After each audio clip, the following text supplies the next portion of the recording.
కుందుర్పి మండలం తెనగల్లు గ్రామంలో భారీ పేలుడు దాటికి పూర్తిగా ధ్వంసమైన ఇల్లు, గ్యాస్ సిలిండర్ పేలి 5గురికి తీవ్ర గాయాలు. గాయపడిన వారిని ఆసుపత్రికి తరలించారు. ఘటనా స్థలానికి అడిషనల్ ఎస్పీ అలాగే డీఎస్పీ గారు వచ్చి పరిశీలించారు.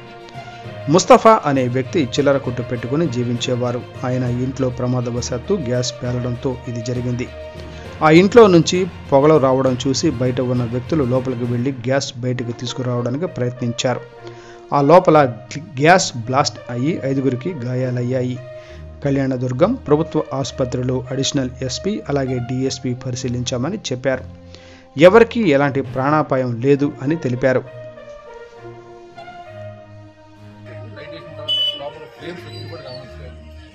తర్వాత బయట పబ్లిక్ పొగలు వస్తున్నాయని చూసి దగ్గరికి రావడం వల్ల ఒక గ్యాస్ మొదట పూర్తిగా పట్టుకొని కొంత ఆగిపోయిన తర్వాత పూర్తిగా ఆగిపోయిన దృష్టితో చుట్టుపక్కల చూసేవాళ్ళు కొద్దిమంది వల్ల రెస్క్యూ చేస్తారు. దాని రక్షణ బయటకి రావడం వల్ల రెండో గ్యాస్